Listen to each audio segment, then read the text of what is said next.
Perfect. Hi, viewers. Welcome to another inspiring episode of 25 Most Influential Women in 2026.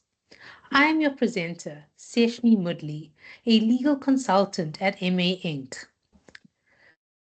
In this series, we aim to celebrate extraordinary women whose leadership, innovation, and commitment to excellence continue to shape industries and inspire future generations. Today, we are honored to be joined by an exceptional leader in the field of human resources, Mrs. Karen Hammond. With more than 20 years of experience in human resources, Karen has built an outstanding career centered on developing people, cultivating high-performing workplace cultures, and creating environments where employees can thrive. Having successfully managed workforces ranging from 500 to 4,000 employees, she has demonstrated remarkable leadership across diverse organizations. Karen currently serves as the Group Head of People for the Meridian Group, where she champions employee engagement, talent development, and workplace wellness. Her passion for enhancing the employee experience has earned her a widespread recognition, including being named one of KwaZulu-Natal's top businesswomen in 2025. Karen, thank you for joining us and congratulations on being recognized as one of our 25 most influential women in 2026. So let's jump right into it. A career dedicated to people.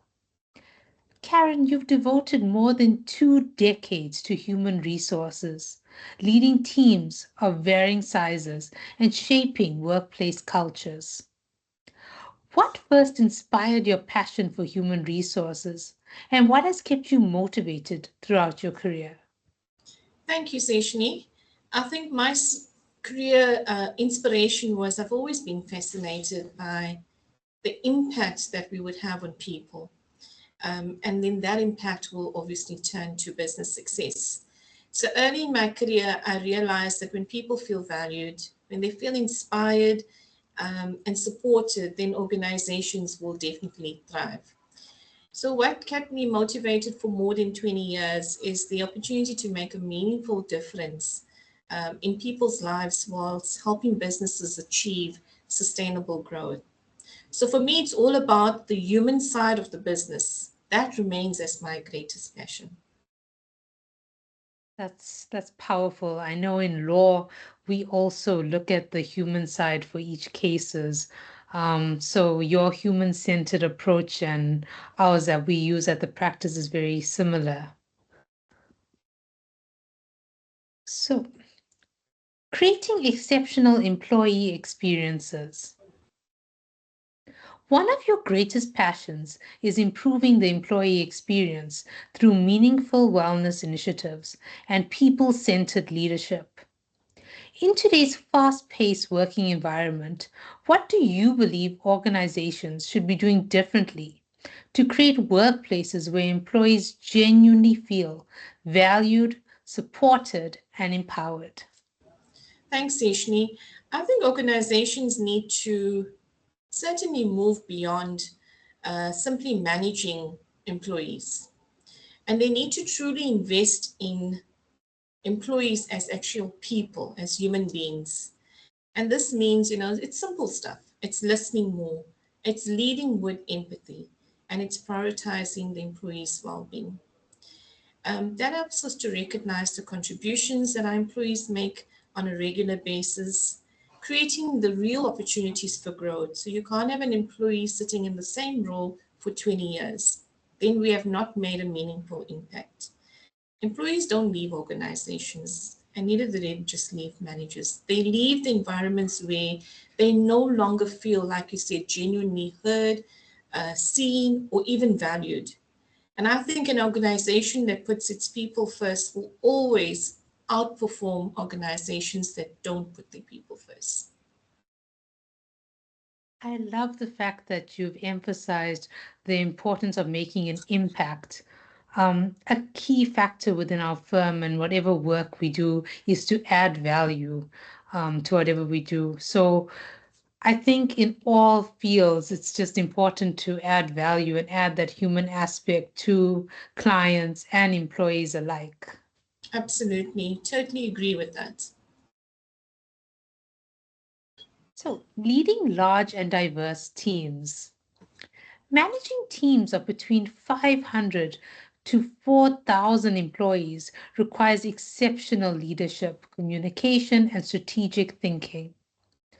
What have been some of the most valuable leadership lessons you've learned whilst managing people at such a large scale?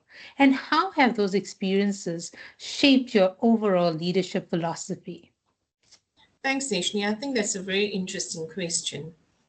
So, for me, leading large teams, and currently we have more than 4,000 employees at the Meridian Group. So it's more than what I've led in the past, but it's also very exciting. I think it's taught me that trust is built on visibility, consistently and genuinely caring for your people. I don't say we just care, I say we deeply care for our people. I don't think you lead thousands of people just through a process. I think you lead through purpose, and that's what I do. We communicate. Communication is so important, and connecting with your people on a daily basis is also very important. So I've learned that every employee, regardless of their role and their position in the business, they want to know that they feel respected. They want to know that their contribution matters. They want to be communicated with every day. They want open and transparent communication. So my leadership philosophy is very simple.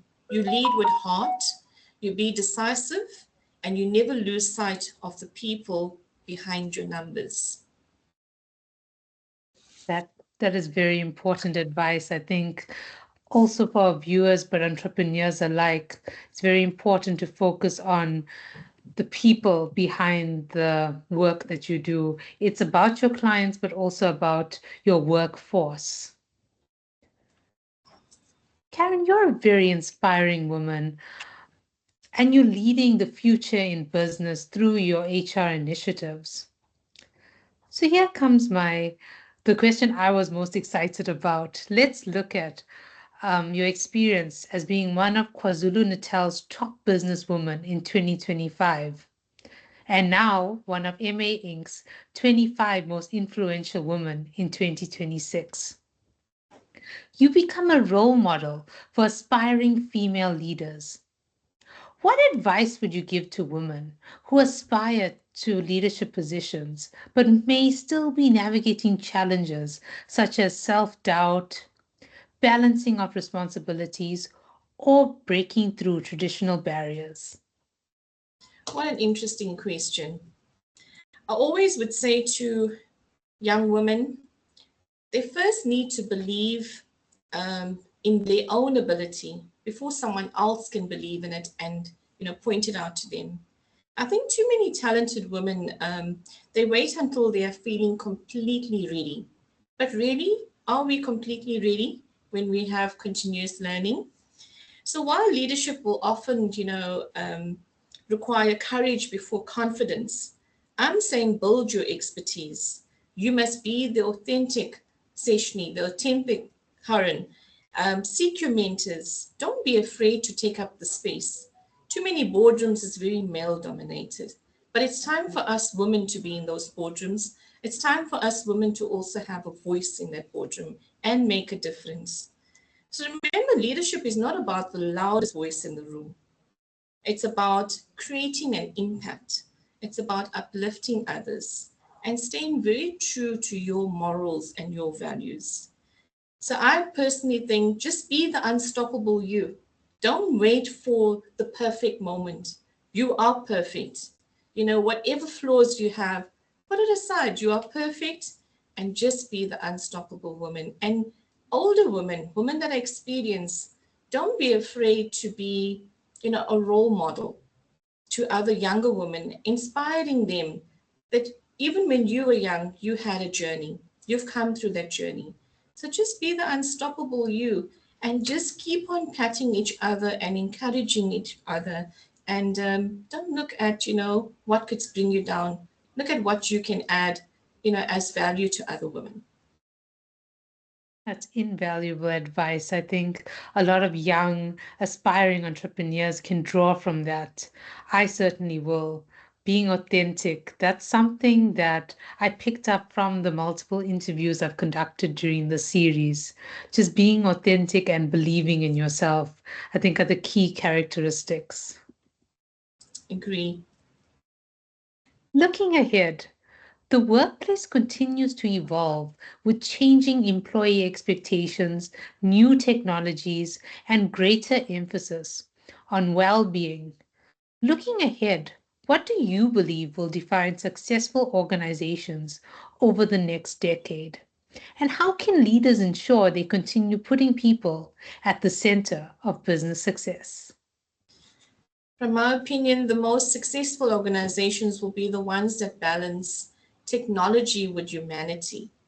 Now, we know AI, digital transformation, and innovation will continue to reshape the work environment.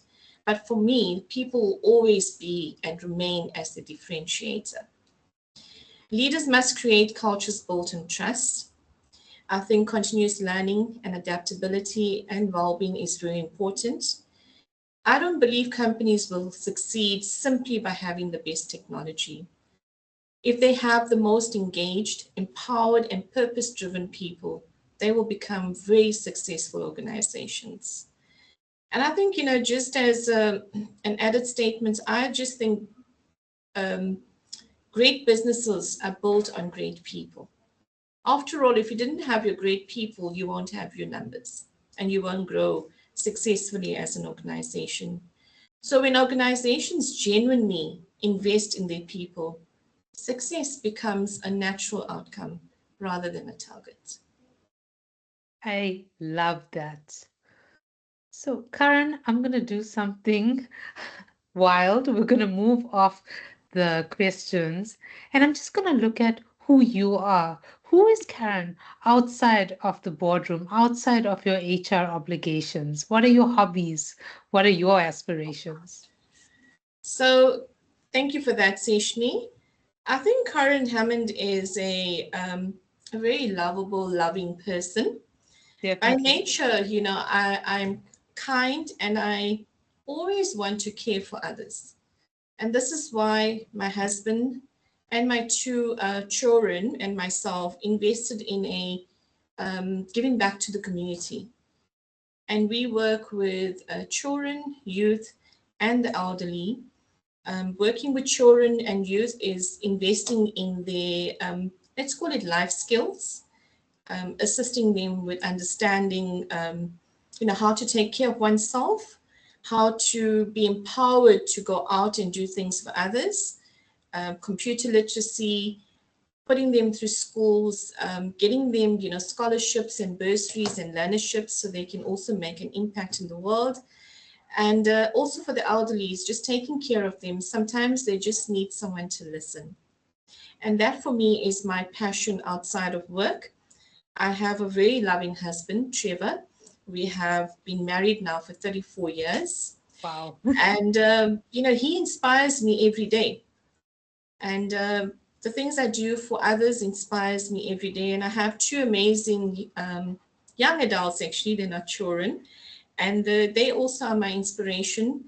As a family, I think what really helps us is just making an impact on others, especially those that are less fortunate. And I believe I'm very authentic. What you see is what you get. But that's me. And I love and I'm passionate about my job and working with people and seeing people learn, develop, and grow. And that's who I am. Absolutely. I can just see your face light up. I've Mhm. said this throughout the series that once the interviewees get to speak about their passion and who they are, their faces just light up. It's very clearly shown. Thank you. Karen, thank you so much for sharing your remarkable journey and valuable insights with us today. Your commitment to developing people, fostering positive work environments, and championing employee well being reminds us that great organizations are built by leaders who genuinely invest in their people. To our viewers, thank you so much for joining us on another episode of 25 Most Influential Women in 2026. I'm Seshni Mudley, and I will see you in the next episode. Bye, viewers.